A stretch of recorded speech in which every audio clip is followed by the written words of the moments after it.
Welcome to my channel. This is Meldy Baldovino. I'm in the induction of JCI Perlas Pasay right now. See you around. First of all, let me acknowledge our 2026 National President, Patrick, and of course, our NEVP, Gino, our AVP, Kalel, RVP, Ina, RVP, Gabriel, the past presidents of Perlas Pasay, the GCI senators present, the sister chapter from Seoul of Perlas Pasay, Dong Dae Moon. Friends, magandang gabi po.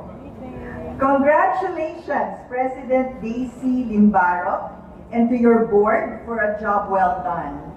Best wishes to you and to your board, President Christine Delio. I am sure you will perform wonderfully in the true Perlas Pasay tradition of excellence. It was during the induction of Surigao Wensi when Pine invited me to your induction. Sabi niya, she was researching a possible keynote speaker when my name came up, and coincidentally, I was there in the same induction. Sabi ko sa kanya, did you know that my guest of honor and speaker during my induction as the 1992 Marilag LO President was your Charter President, Congresswoman Lorna Verano Yap.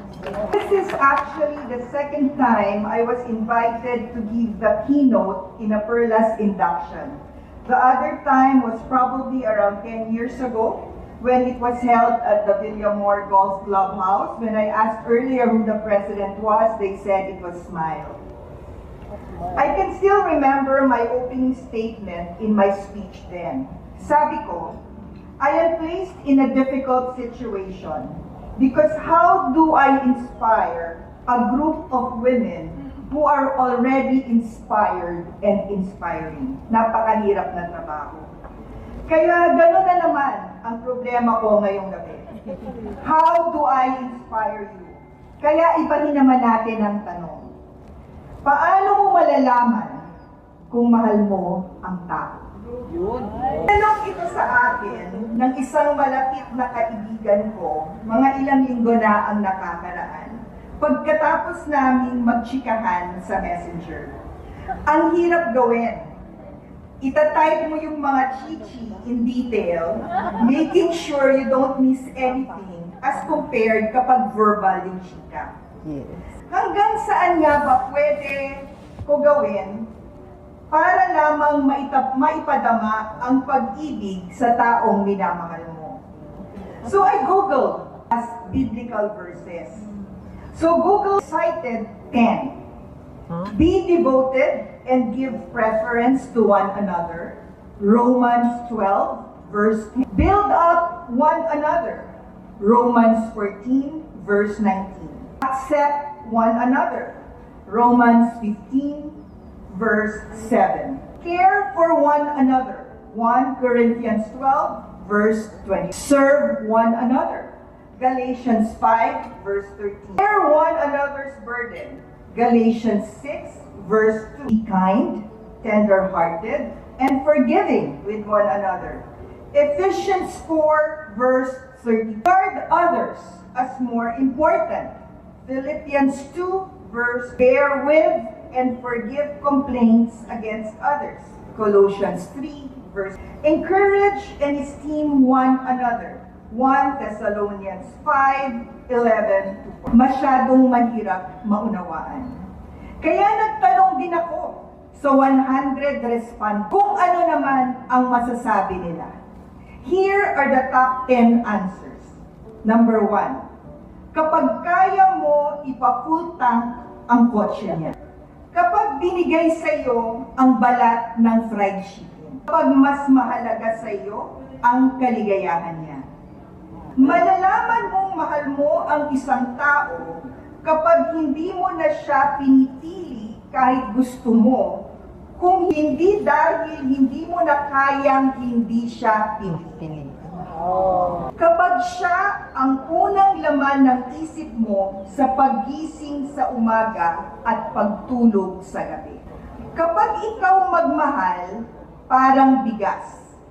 Grabing magmahal at kung minsan nawawala-wala pa, kaya hahanap-hanapin palis. Kapag kaya mong ikis kahit bagong gising, so alam mo na, hindi pa nagsisipin. Kapag tanggap mo siya kung ano at sino siya, sabi ni Ina.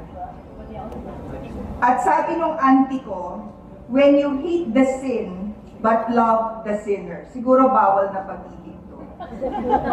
Love can actually take different forms. It is love for another person, as what we enumerated earlier. It is, of course, love for God. It can also be love for country, or as in our case, na nandito na kahit lagpas alas 11 na, marami ng tito at tita, love for the GCI organization.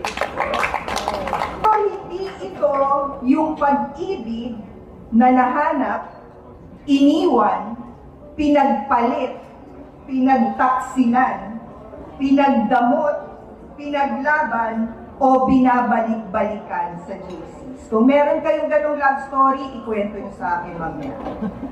According to Tolstoy, one can live magnificently in this world if one knows how to work and how to love.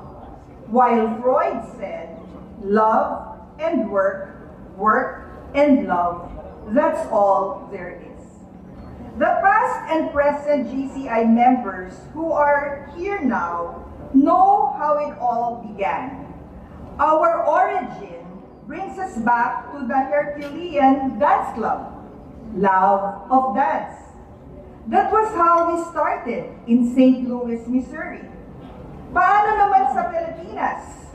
Our founder, Artemio Bernal de Dios, discovered about GCI in Thick magazine.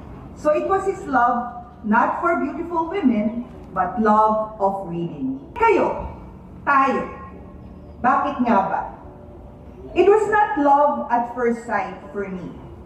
It has been 39 years as of March 20, but it took me 2 to 3 years before I can say that I started loving the organization. Nagsimula yan sa training. Nagkaroon ng training of trainers sa Metro North. And I was one of around 5 from Marilag who were designated to attend. Your past president, Aggie Angeles, was one of our trainers, together with Chris D. of Makati, Noni Abad of Manila, Marisa Nariana and Wilma Lim of Princess Cordua, and I think Reggie Tamanya of Manilena was also there. That was how I found my niche. We went on to so many road trips to conduct trainings with our Manila paper kung walang available na overhead projector. Wala pang LED wall, laptop, o big screen TVs. Minsan, ginaganap sa munisipyo, minsan sa ilalim ng puno, yung sa Teresa Rizal nga, sa tabi ng palaisdaan. And then later on, I fell more in love with the JC movement because of the opportunity to help. I can still remember how it was explained to us and how I still explain the concept to potential recruits. Kung may piso ka at ibibigay mo ito sa namamalimos, parang walang value. Pero kung pagsasama-samahin natin yung piso at makakaipon tayo ng 100 piso, kulang pa din sa 1 litro ng diesel. But seriously, as once stated by Martin Luther King, and I quote, "Everybody can be great because anybody can serve. You don't have to have a college degree to serve. You don't have to know the second theory of thermodynamics in physics to serve. You only need a heart full of grace, a soul generated by love." End of quote.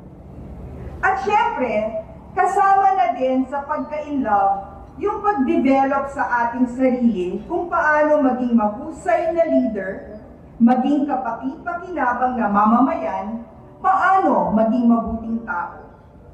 It was in JCI that I have found many of my lifelong friends, kindred souls who love the organization as much as I did. Sa labas man ng GCI ko nahanap ang love of my life ko, pero dito ko naman nahanap ang mga totoong kaibigan. Hindi nga lang kaibigan, pati kaaway nahanap ko. Dito ako nagkaroon ng pinakamaraming mga kumpare at kumare. Nandyan po si Paring Regio, may NSG. Mga inaanak sa binyag, kumpil at kasal, nandyan si NPPJ at President Jessa.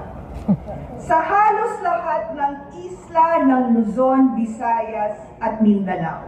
Kahit nga hindi ko inaanak, ninang na din ang tawag sa akin, parang si NP Patrick. Hindi ko alam kung ako yung bibigyan niya ng pamasko o ako ang magbibigay sa kanya. I am sure Rotary, Zonta, Lions, Kiwanis, and even the Masons have their own versions. The major difference is that we started young. And thus, we will establish relationships that will span decades or even generations. When I was a young JC, I was in awe of Aggie and Lulu. They are just the most elegant of JCI members. Kaya whenever I see Lulu, talagang wow. She's still as amazing and beautiful as how I met her 39 years ago. We got to know, become friends, and had the privilege to work with the late Lilia, Cynthia, Daisy, Aggie II, Lovey, Marie, Elaine, Christine, Cree, Sharky, Jeanette, Jen, Melby.